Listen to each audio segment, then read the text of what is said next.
आप सभी का आप देख रहे हैं प्राइम टाइम शो अपना बिहार। मैं हूं आपके साथ जया मिश्रा। एसआईआर प्रक्रिया को लेकर बिहार की सियासत अपने उबाल पर है। भाजपा के आईटी सेल प्रमुख अमित मालवीय ने कांग्रेस और राहुल गांधी पर बड़ा हमला किया और कांग्रेस की तरफ से एक भी आपत्ति दर्ज नहीं कराने की बात कही। अब इस बयान पर बिहार की राजनीति में नई जंग छिड़ चुकी है। आपको ये खास रिपोर्ट दिखाते हैं।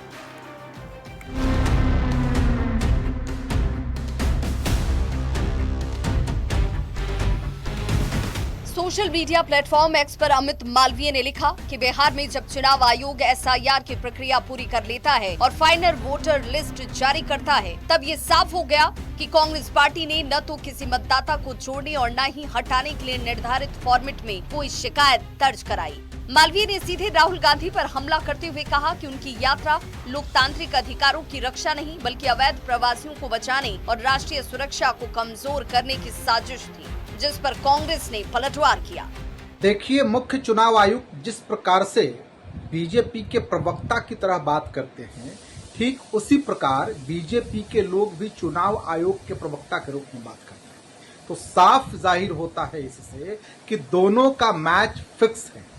अब चूंकि एसआईआर का फाइनल लिस्ट जो है वो जारी हो चुका है, लिहाजा हमारी पार्टी जो है वो पूरे बिहार में इसकी समीक्षा करे। इस बयान के बाद बिहार की सियासत गर्मा गई है। जेडीयू, आरजेडी और बीजेपी के प्रवक्ता आमने सामने आ गए। जेडीयू ने कांग्रेस पर मुद्दा विहीन राजनीति करने का आरोप लगाया, तो आरजेडी का कहना है कि पूरा विवाद राहुल गांधी की छवि को धूमिल करने की कोशिश है, जबकि भाजपा ये दावा करती है कि राहुल गांधी के बयानों से विपक्ष की असलियत सामने आ गई। इंटेंसिव रिवीजन को लेकर बिहार में राहुल गांधी जी और भाई तेजस्वी जी भ्रम फैलाकर बिहार में अराजकता उत्पन्न करना चाहते थे, लेकिन वो सफल नहीं हुए। जनता दल के कार्यकर्ता हो या एनडीए के कार्यकर्ता धरातल पर जाकर मतदाता को मदद कर रहे थे, लेकिन राहुल गांधी जी मदद न करके भ्रम फैलाकर राजनीतिक दुकानदारी चलाना चाहते। अदालत में है, जनता तय करेगी। लोकतंत्र में जनता मालिक होती है और जनता ने 2025 में मन बनाया है कि भाजपा और एनडीए का बिहार से सफाया करना है और महागठबंधन की सरकार माननीय नेता प्रतिपक्ष तेजस्वी प्रसाद यादव के नेतृत्व में बनाना। खोदा बाहर निकली चुहिया। एसआईआर को लेकर कांग्रेस और राजद ने जो बवेला मचाया, उसका हस्त्र यही हुआ। चुनाव आयोग की नवीनतम रिपोर्ट ऐसे दलालों की आंखें खोल देने वाली है। हालांकि मौका अब भी दिया गया है। यदि कोई व्यक्ति वोटर लिस्ट से नाम हटने से असंतुष्ट है तो वह जिले के डीएम के यहाँ प्रथम अपील और बिहार के मुख्य निर्वाचन पदाधिकारी के यहाँ दूसरी अपील कर सकता है। इधर आरएलजेपी प्रमुख पशुपति कुमार पारस ने बड़ा सवाल खड़ा किया और कहा कि अगर मतदाता सूची में गड़बड़ी थी तो ये मुद्दा लोकसभा चुनाव के वक्त क्यों नहीं उठा। पारस ने सीधा आरोप लगाया कि ये पूरा विवाद राजनीति से प्रेरित लगता है। लोगों का नाम हटाया गया है, कुछ लोगों का नाम जोड़ा गया है। देखिए, ये तो पॉलिटिकली मोटिवेटेड होकर लोगों ने किया है शुरू से। मैं आपको एक बात कहता हूँ कि यदि मतदाता सूची गलत है, आपने लोकसभा के चुनाव के समय में क्यों नहीं करवाया? 3 स्टेट का विधानसभा का चुनाव हुआ, राजस्थान का हुआ, हरियाणा का हुआ, दिल्ली का हुआ, उस समय सही था। अब जब बिहार में आपकी स्थिति खराब है और इसलिए ये जानबूझ करके हमारे वोटर्स को, महागठबंधन का जो वोट बैंक है वो शोषित है, पीड़ित है, दलित और अकलियत के लोग हैं खास करके। यानी एसआईआर प्रक्रिया अब महज एक तकनीकी मुद्दा नहीं रहा, बल्कि बिहार की सियासत का नया अखाड़ा बन चुका है। एक ओर भाजपा कांग्रेस पर हमलावर है, तो दूसरी ओर विपक्षी दल इसे साजिश और ध्यान भटकाने की रणनीति बता रहे हैं। साफ है कि आने वाले वक्त में ये विवाद और गहराएगा। न्यूज़ 18 के लिए पटना से अमित कुमार की रिपोर्ट। और वहीं बुधवार को मोदी कैबिनेट ने केंद्रीय कर्मचारियों का महंगाई भत्ता 3% बढ़ाने से लेकर कई अहम फैसले किए। इसमें देश भर में नए 57 केंद्रीय विद्यालय भी हैं, जिसमें से 19 केंद्रीय विद्यालय बिहार में खोले जाएंगे। चुनावी साल में बिहार को 19 केंद्रीय विद्यालय की सौगात के फैसले पर केंद्र सरकार की मुहर से बिहार एनडीए के नेता गदगद हैं। दिखाते हैं आपको।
और देखिए, मोदी सरकार ने केंद्रीय कर्मचारियों का डीए 3% बढ़ा दिया है और इस फैसले से 49,02,000 केंद्रीय कर्मचारियों और 68,07,000 पेंशन भोगियों को लाभ पहुंचेगा।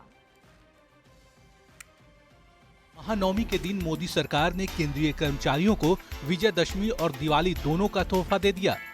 मोदी सरकार ने केंद्रीय कर्मचारियों का महंगाई भत्ता 3% बढ़ा दिया है। प्रधानमंत्री नरेंद्र मोदी की अध्यक्षता में हुई केंद्रीय कैबिनेट की बैठक में महंगाई भत्ता 3% तक बढ़ाने का फैसला लिया गया। अच्छी बढ़ोतरी है ये, और करीब करीब 49 लाख एम्प्लॉइज और 69 लाख पेंशनर्स को इसका सीधा लाभ मिलेगा। देश भर में बहुत ही अच्छा इसका इम्पैक्ट रहेगा। 3% डीए बढ़ाने के बाद अब कर्मचारियों का महंगाई भत्ता 55% से बढ़कर 58% हो जाएगा। इसका लाभ 49.2 लाख केंद्रीय कर्मचारियों को और 68.7 लाख पेंशनर को मिलेगा। इससे केंद्र सरकार के खजाने पर 10,084 करोड़ रुपए का भार आएगा। ये बढ़ोतरी 1 जुलाई से लागू होगी। इस तरह कर्मचारियों को अक्टूबर को बढ़ी हुई सैलरी के साथ 3 महीने का एरियर भी मिलेगा। बता दें कि केंद्र सरकार साल में 2 बार सरकारी कर्मचारियों के डीए में इजाफा करती है ताकि महंगाई का बोझ ना पड़े। कर्मचारी और पेंशन भोगियों को 3% डीए और डीआर की बढ़ोतरी हुई है और मेरा मानना है कि अब मैं नहीं जानता कि राज्य सरकार को भी सारे राज्य सरकारों को बढ़ाना पड़ेगा। त्योहार के मौसम में ये फैसला किसी तोहफे से कम नहीं। न्यूज़ 18 के लिए दिल्ली से अमितेश सिंह के साथ ब्यूरो रिपोर्ट। और वहीं बिहार की राजनीति में तेज प्रताप यादव ने नई पारी की शुरुआत कर दी है। सीतामढ़ी से जनशक्ति जनता दल का चुनावी बिगुल फूंकते हुए उन्होंने रोजगार, शिक्षा और स्वास्थ्य जैसे बड़े मुद्दों को उठाया है। साथ ही जय श्री राम की जगह उन्होंने जय सिया राम का नारा देकर सियासी बहस अब छेड़ दी है। आपको ये खास रिपोर्ट दिखाते हैं। माथे से लगाने का काम करता हूँ, इसकी मिट्टी को उठाइए दीजिए, इसको मैं माथे से लगाने का काम करता हूँ। बिहार की राजनीति में लालू प्रसाद यादव के बड़े बेटे और पूर्व मंत्री तेज प्रताप यादव ने अब अपनी नई पार्टी के साथ जनता के बीच दस्तक दी है। जनशक्ति जनता दल के बैनर तले तेज प्रताप ने सीतामढ़ी से चुनावी अभियान की शुरुआत की, जहां उन्होंने रोजगार, पलायन, स्वास्थ्य और शिक्षा जैसे मुद्दों को अपने एजेंडे में शामिल कर लोगों के दिल को छूने की कोशिश की। वहीं जय श्री राम की जगह जय सिया राम का नारा देने की अपील कर उन्होंने राजनीतिक हलकों में हलचल मचा दी है। स्थान रुन्नी सैदपुर, मंच था महुआ गाछी बाजार और सामने माइक पर थे तेज प्रताप। जनता को संबोधित करते हुए कहा कि राजनीति केवल सत्ता हासिल करने की नहीं बल्कि लोगों के दुख दर्द से जुड़ने वाली होनी चाहिए, मुद्दों की होनी चाहिए। बेरोजगारी, पलायन, स्वास्थ्य और शिक्षा के एजेंडे पर होनी चाहिए। तेज प्रताप यही नहीं रुके, कहा कि ये स्थान माता सीता की जन्मस्थली है, सिरोधार्य है और इसीलिए लोगों को जय श्री राम की जगह जय सिया राम का नारा बुलंद करने का संदेश देता हूँ।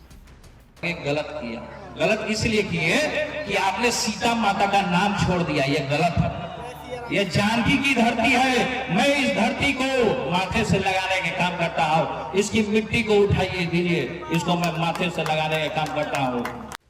तेज प्रताप के इस संदेश ने बिहार की सियासत को जैसे गरमा दिया और एक नई सियासी संग्राम की पटकथा लिख दी। बयान आने की देर थी, पलटवार होने में वक्त नहीं लगा। जेडीयू, बीजेपी और कांग्रेस ने उन्हें आड़े हाथों लिया और कहा कि तेज प्रताप चुनावी फायदे के लिए धार्मिक भावनाओं का सहारा ले रहे हैं। माँ सीता की जन्म स्थली पुनौरा धाम सीतामढ़ी में माननीय मुख्यमंत्री नीतीश कुमार जी ने भव्य मंदिर निर्माण हेतु भूमि पूजन का काम आदरणीय गृह मंत्री जी के साथ किया है। मां सीता की जन्म स्थली जो अब तक वहां कोई ठीक ढंग से इसके पूर्व की सरकारों ने वहां काम नहीं किया था, हमारी सरकार ने वहां पुनौरा धाम को विकसित करने का संकल्प लिया है। हम लोग तेज प्रताप यादव की राजनीति को गंभीरता से नहीं लेते। वो कभी तिलक लगाते हैं, कभी भस्म लगाते हैं, यही करते रह जाएंगे। और बिहार की जनता भी पूरे के पूरे लालू परिवार को राजनीति में गंभीरता से नहीं ले रही है। वो कुछ भी कर लें, दोनों भाई मिल करके, दोनों भाई ये महामूर्ख हैं, एक धूर्त मूर्ख है और एक सीधा मूर्ख है, दोनों मूर्ख है और दोनों की मूर्खता इस बार बिहार की जनता पहचान चुकी है। अपनी पार्टी बना ली तो अपनी पार्टी के लिए प्रचार करेंगे ही, इसमें कौन सी नई बात है और उन्हें करना भी चाहिए। नई पार्टी बनाए हैं, विधानसभा चुनाव में उतरने की उनकी तैयारी होगी। बिहार में अनेकों पार्टियां, एक एक जिले में 4-4 पार्टियां रजिस्टर्ड हैं। सब लोग कुछ न कुछ काम कर ही रहे हैं ना। तेज प्रताप जहां अपनी नई पार्टी के जरिए दिल को छूने वाली राजनीति का दावा कर रहे हैं, वहीं उनके विरोधी इसे सिर्फ सियासी स्टंट बता रहे हैं। नई पार्टी, नए नारे और मुद्दों की राजनीति के साथ तेज प्रताप ने सीतामढ़ी से सियासी सफर का आगाज कर दिया है, लेकिन अब देखना होगा कि जनता उनके इस प्रयास को दिल से अपनाती है या फिर इसे चुनावी रणनीति मानकर खारिज कर देती है। न्यूज़ 18 के लिए सीतामढ़ी से राकेश के साथ पटना से रवि एस नारायण की रिपोर्ट। और वहीं बिहार विधानसभा चुनाव को लेकर जेडीयू ने पार्टी के मुस्लिम नेताओं के साथ मीटिंग की। बैठक में सीएम नीतीश कुमार सहित जेडीयू के कई नेता शामिल हुए। चुनाव की तैयारियों को लेकर आयोजित बैठक में सीएम नीतीश कुमार के साथ मंत्री विजय चौधरी, प्रदेश अध्यक्ष उमेश कुशवाहा सहित कई मुस्लिम नेता मौजूद रहे। जेडीयू ने दावा किया कि इस बार चुनाव में एनडीए की लहर है और मुस्लिम समाज के लोग जेडीयू और एनडीए के साथ मजबूती के साथ खड़े हैं। बिहार में सीएम नीतीश कुमार के काम से मुस्लिम समाज काफी प्रभावित है। ये तो हम लोग के लिए सौभाग्य की बात है कि बैठक शुरू होने से पहले माननीय हम सबों के नेता गणना के स्रोत माननीय मुख्यमंत्री नीतीश कुमार जी इस बैठक में शिरकत किए। बिहार विधानसभा चुनाव की महज कुछ ही दिन रह गया है, तो उसमें पार्टी के द्वारा जो कुछ दिशा निर्देश दिया जाएगा, जो किस तरह हमारे पार्टी के लोग और हमारे कार्यकर्ता जो 2025 फिर से नीतीश इस संकल्प को साकार करने में बिल्कुल मुस्लिम समाज सभी एकजुट हैं, एनडीए के साथ है। हमारे नेता में उनकी आस्था है, क्योंकि इस बार का जो चुनाव है उसमें अल्पसंख्यक मतदाताओं का जबरदस्त रुझान एनडीए और नीतीश कुमार की तरफ दिख रहा है। नीतीश कुमार के कामों से प्रभावित होकर अल्पसंख्यक समाज के लोग एनडीए के तरफ मुखातिब हैं। इसलिए हम लोग के बैठक का विशेष महत्व है, क्योंकि अब सब लोग बिहार के अलग अलग क्षेत्र में जाएंगे। और अगली बड़ी खबर सासाराम से, जहां राष्ट्रीय लोक मोर्चा के अध्यक्ष और राज्यसभा सांसद उपेंद्र कुशवाहा ने भोजपुरी अभिनेता पवन सिंह को लेकर बड़ा बयान दिया। पवन सिंह से मुलाकात को लेकर उपेंद्र कुशवाहा ने कहा कि भोजपुरी सिंगर पवन सिंह के साथ आने से एनडीए को बहुत फायदा होगा।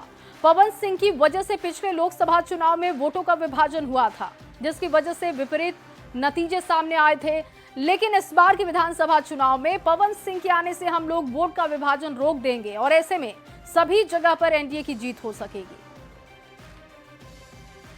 चुनाव में वोटों का डिवीजन हो गया, जो एनडीए का वोट था वही बट गया, जिसके चलते चुनाव में परिणाम हम लोगों के विपरीत हुआ। विधानसभा चुनाव में वोटों के डिवीजन को हम लोग रोक देंगे। एनडीए सभी जगह, शाहबाद का इलाका हो, मगध का इलाका हो या बिहार का अन्य हिस्सा, एनडीए की ही जीत होगी। मुलाकात हुई है, सार्वजनिक खबर है, इसमें मुलाकात हुई। एनडीए मजबूत होगी सर, निश्चित रूप से एनडीए को लाभ मिलेगा। और अगली बड़ी खबर आपके सामने पटना से रखने जा रहे हैं, जहां पर सीएम नीतीश कुमार ने राज्यवासियों को बहुत बड़ी सौगात दी है। सीएम ने प्रदेशवासियों को 4,233 करोड़ की योजनाओं की सौगात दी है और ये सौगात जन सुविधा और विकास से जुड़ी योजनाओं पर खर्च किए जाएंगे। ये तमाम योजनाएं जन सुविधा और विकास से जुड़ी हुई होंगी।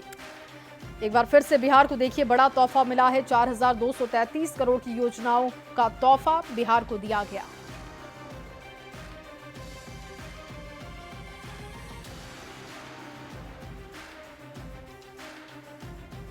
और वहीं मुख्यमंत्री नीतीश कुमार ने नवरात्र के अवसर पर गोपालगंज को भी बड़ी सौगात दी है। उन्होंने वीडियो कॉन्फ्रेंसिंग के माध्यम से जिले के 41 पंचायत सरकार भवनों का उद्घाटन किया और इसके साथ ही 23 विवाह मंडपों का भी शिलान्यास हो चुका है।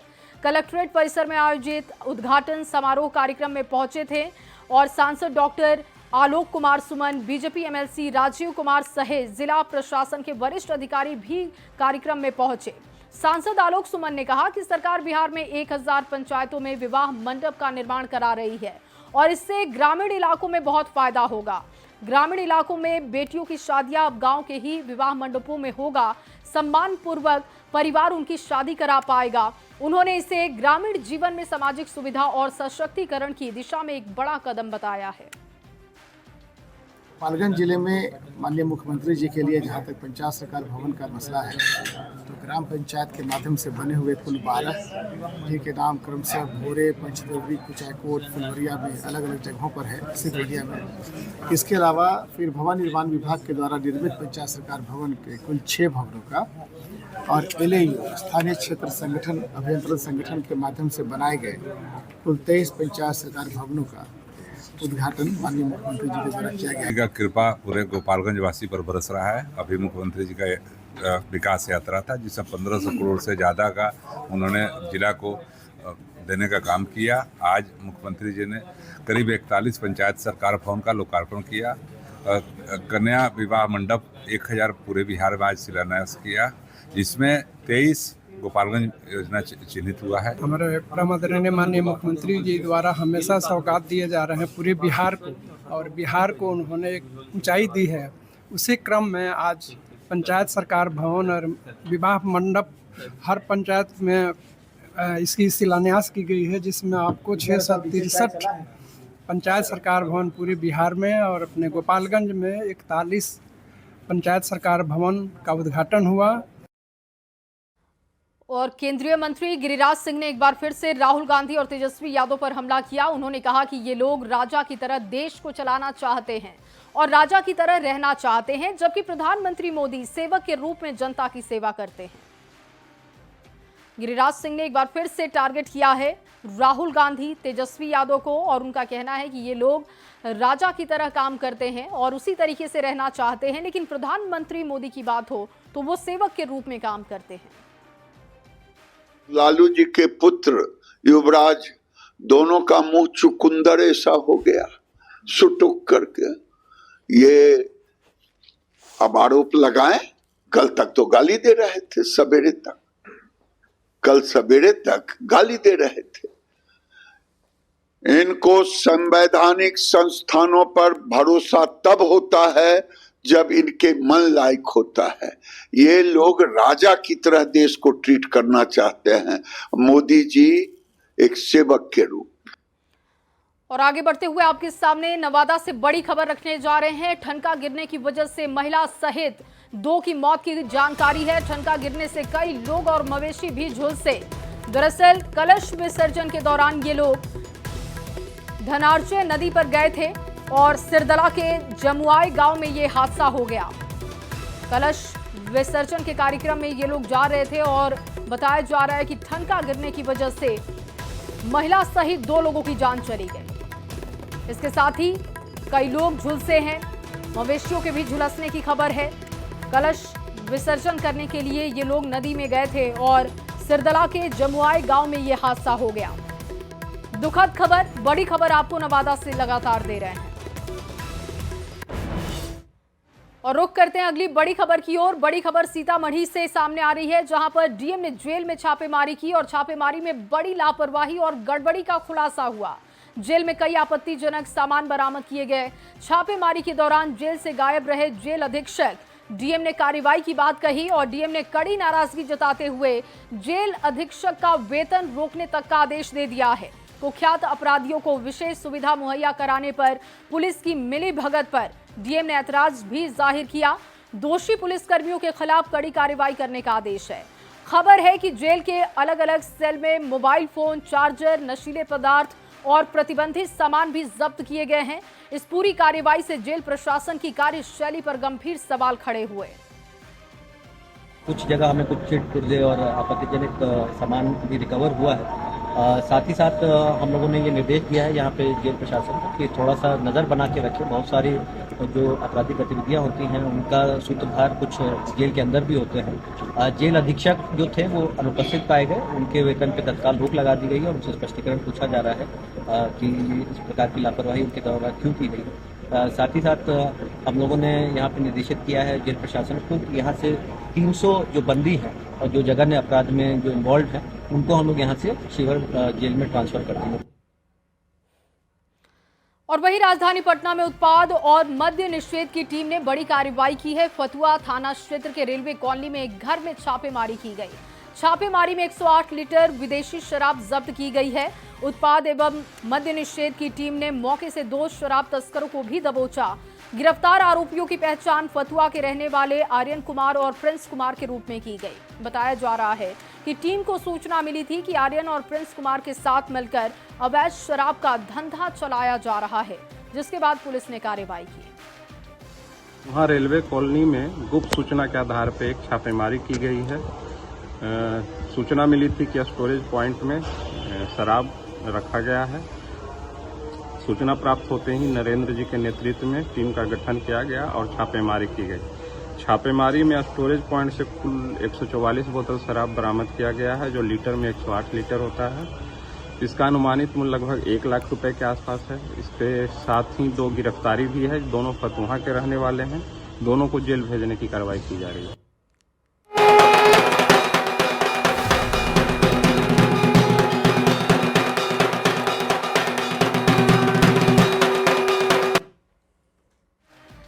और शारदीय नवरात्र के 9वें दिन की बात होगी। देखिए, देश भर में महानवमी की धूम दिखाई दे रही है। श्रद्धालु मां के सिद्धिदात्री रूप की आराधना कर रहे हैं। मान्यता है कि आज मां दुर्गा के 9वें रूप की पूजा अर्चना करने से हर तरह के दुख दर्द खत्म हो जाते हैं।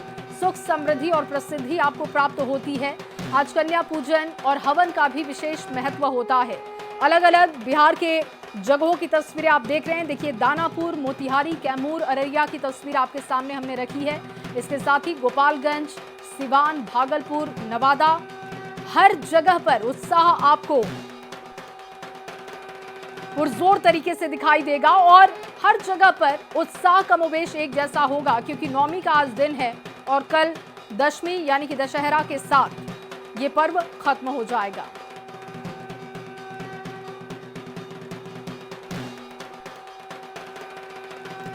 और चलिए सीधे आपको लिए चलते हैं पटना के डाक बंगला चौराहा, जहां से नेहा निहारिका हमारे साथ जुड़ी हुई हैं। साथ ही मेरी सहयोगी साक्षी भी जुड़ी हुई हैं।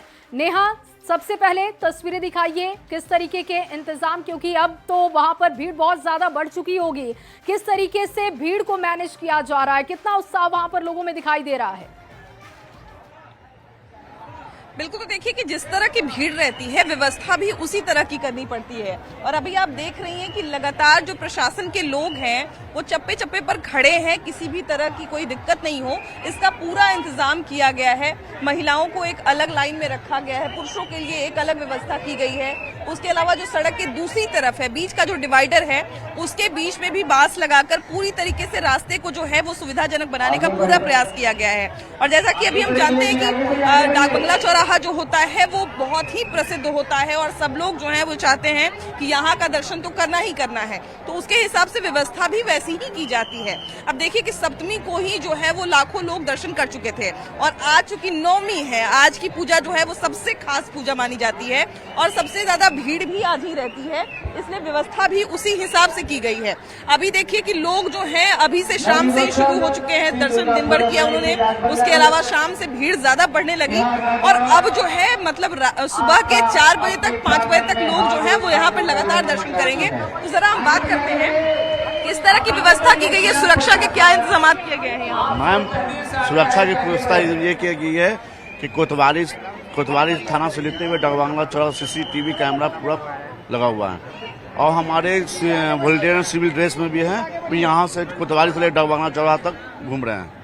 देखिए, पुलिस के जो वरीय अधिकारी हैं वो भी समय समय पर तमाम चीजों का जायजा ले रहे हैं, किसी भी तरह की कोई दिक्कत नहीं आए। अगर कोई दिक्कत हो भी रही है तो उसको तुरंत से वहीं पर देखा जा रहा है। अगर भीड़ ज्यादा बढ़ भी रही है तो भी उसको तुरंत व्यवस्थित कर दिया जा रहा है और लाखों लाख का आंकड़ा तो पहले ही पार कर चुका है ना। आज तो नवमी है तो आज तो भीड़ और ज्यादा रहेगी। आज कम से कम 5 लाख से ऊपर लोग 5 लाख से ऊपर के लोग रहेंगे, है ना। अच्छा, तो ये बताइए कि सुबह में कितने बजे तक लोग, क्योंकि बहुत सारे लोग जो पटना के लोकल होते हैं, 4-5 बजे तक भीड़ रहती है। 4-5 बजे तक यही भीड़ रहती है, है ना।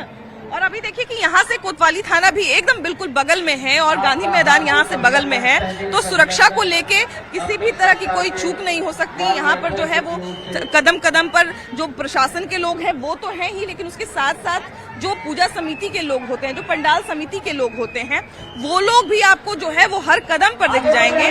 और यहाँ पर देखिए कि जितने भी लोग हैं वो सब यही प्रयास कर रहे हैं कि किसी भी तरह की कोई दिक्कत नहीं हो। हम जरा दर्शकों से भी बात करते हैं, जरा इनसे भी बात करने का प्रयास करते हैं। कहाँ से आ रही हैं आप? कहाँ से आ रही हैं? शिवपुरी। ये पंडाल कैसा लगा आपको? अच्छा, भीड़ बहुत ज्यादा है, तो ये भी प्रयास किया जा रहा है कि एक जगह पर लोग रुके ना रहे, आराम से दर्शन करें और आगे बढ़ जाए। कहाँ से आ रही हैं आप? यही मीठापुर से। मीठापुर में भी काफी अच्छा पंडाल बना है। हाँ, उधर इतवारपुर में है ना, इसके बाद जाएंगे। इसके बाद जाएंगे। हाँ। कितने बजे निकली थी घूमने? अभी 6 बजे। 6 बजे। हाँ। और कितने बजे तक घूम के घर जाना है? घूमते हैं। नहीं तो वहाँ पे तो बगल में मेरा घर, तो आ जाएंगे फिर, उसको लास्ट में रखे हैं। और पुराना जगह है ना, तो पहले यहाँ से स्टार्ट किए हैं।